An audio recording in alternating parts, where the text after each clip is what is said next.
So this is going to be another movie review. This one's called Moses the Lawgiver, 1974. This is actually a 6-hour miniseries that was shortened to 2 hours on the DVD. Unfortunately, I've seen it twice. Both times I loved it. When I was an atheist, I loved this movie. Partly because Mario Bava is reduced to doing the special effects, which is a good thing.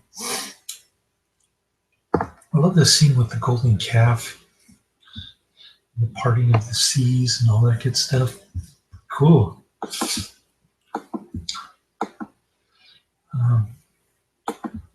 It's definitely got that Bava feel to it, even though he's not directing in this one. Although it freaked out my son. He watched the first 5 minutes. He wanted to see his namesake, Aaron, Moses' brother. But after taking 2 looks at the Pharaoh, he decided he's going to watch Rescue Bots or Nature Cat on my laptop. So he's almost 6. Gets freaked out easily by stuff. I watch cartoon movies, which is why I'm going to review the Peanuts movie next, which we saw on the big screen in Paradise with about 20 other people in the movie theater. Some kept yelling and laughing the whole time. Actually, it wasn't a bad kids movie, but I'll get to that later in my second review. Just got back from 200 hours driving, grocery shopping, and laundry. My clothes are still wet because the laundromat machine was broken or didn't balance or something. How they make these heavy-duty Speed Queen machines? Well, getting back to the television show, I should say, the shortened down feature-length type TV miniseries, shortened down to DVD specifications, I guess. Wish they would have just kept this the entire 6 hours, but anyways.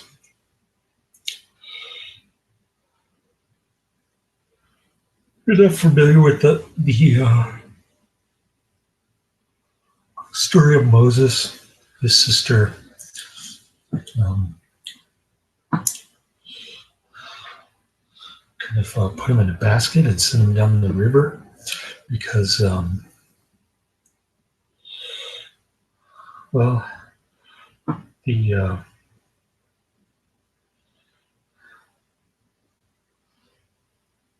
the male babies of the Israelites are being killed off by the Pharaoh. So what does God do? He starts killing children. Anyways, so Moses is floating down the river in this basket. It's one of the royalty in the Pharaoh's palace is praying to her gods or whatever for a baby. Baby comes floating down the bank, and there he is, Moses. So Moses grows up as royalty, like a prince, even though he's an Israelite in actuality. And he proves it by killing an Egyptian and gets in trouble. And you want to kill him. But instead, the Pharaoh ends up dying. And the heir to the throne, who grew up with Moses, he brings Moses back. I guess because he wants to rub it in that he's all powerful, whatever. So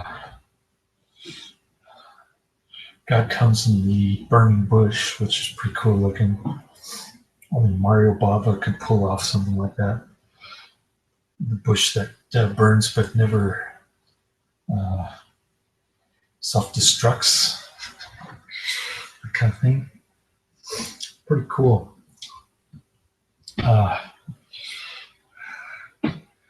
God tells Moses to plead with the Pharaoh so that he can take his people to the promised land, Canaan or whatever. Of course, the Pharaoh pays him no, never mind, and God proceeds to unleash the frogs and the locusts. Starts killing children, as I said before. You know, the 7 curses, that kind of stuff. Dr. Phibes type stuff.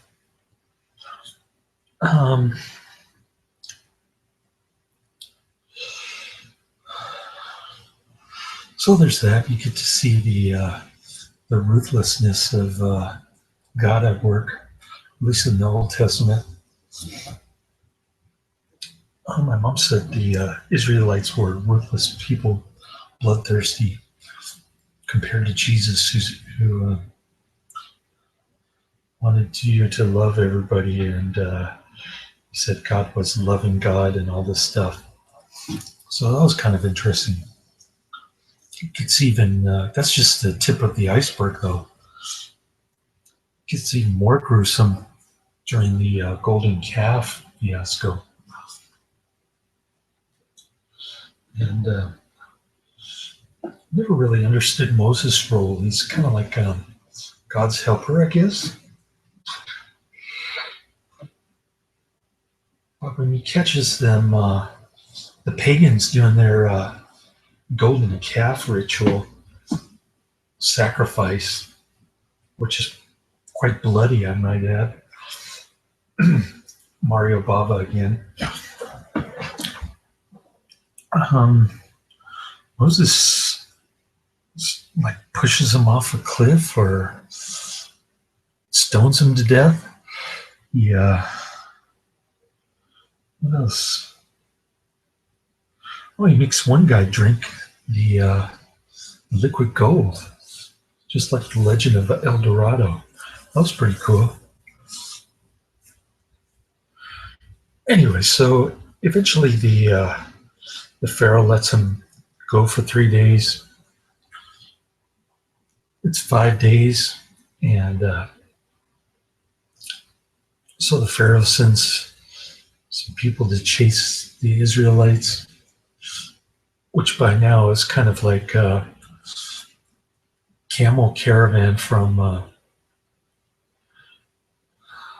Afghanistan or something. Although this was filmed in Israel and Italy. I guess that's where they picked up Mario Bava. But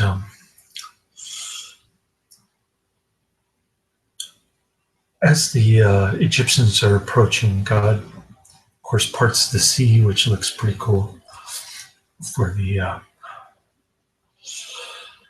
Israelites to walk across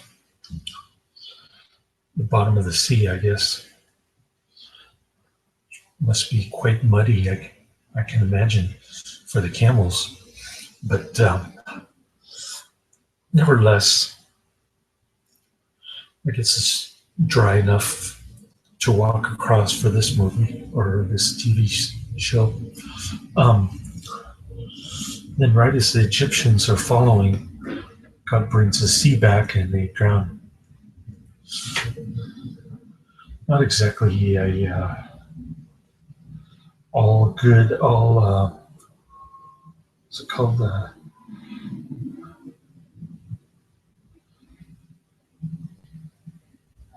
benevolent God, I guess, but yeah, he doesn't like people messing with his Israelites, the chosen ones, so to speak.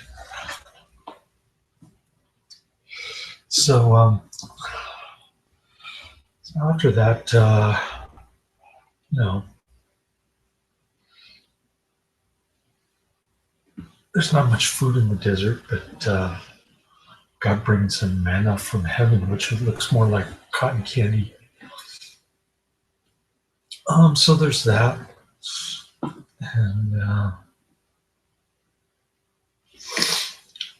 there's a pretty cool scene with Moses. It's like giving some women some inheritance rights. That's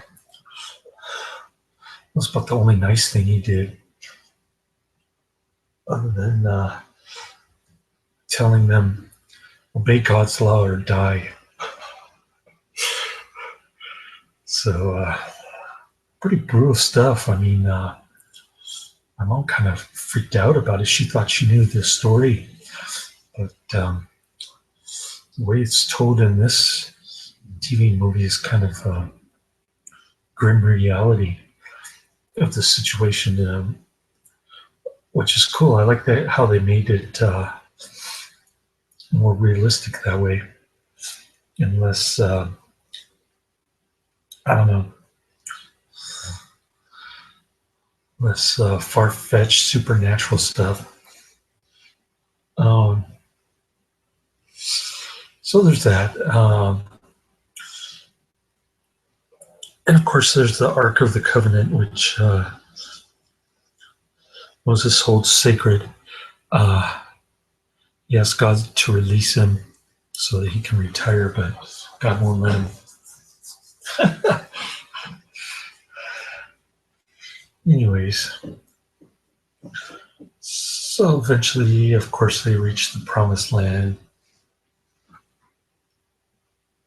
And that's about the end of the story. Probably missed a lot in between, like I said, because I only saw the first 2 hours. But, I gave this one 5 out of 5 stars. Even when I first saw it, I don't know. When did I see it? 5 years ago? 10 years ago? Can't even remember. It's one of the first DVDs that I saw when I started renting on Netflix. But yeah, I rented it again so my mom could see it. I told my mom I like watching stuff, anything prior to 1994. And this is not exactly my kind of movie, but I really like it. Like I said, it's got Mario Bava doing the special effects. The 3 main actors, pretty good. Burt Lancaster.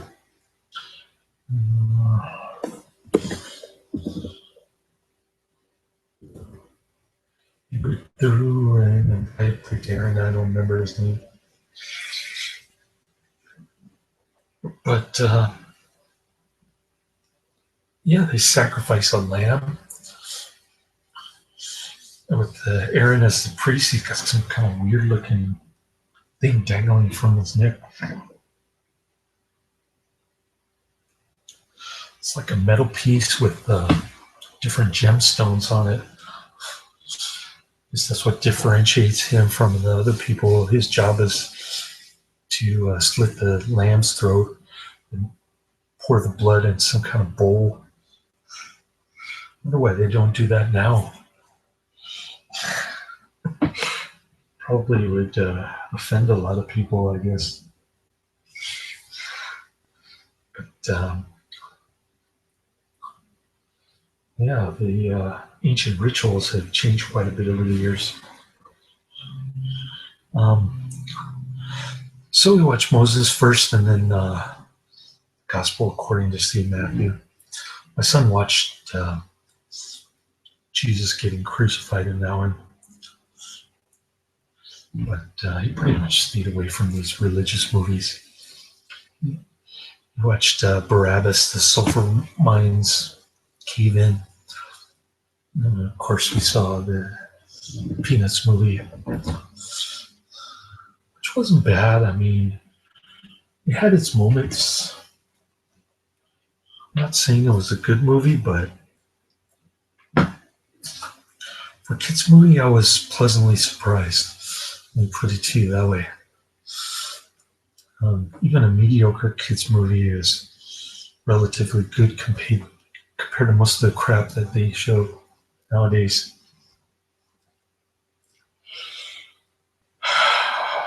So, pretty cool. Good to see my favorite TV shows again. Moses the Lawgiver. Definitely worth checking out. Laters.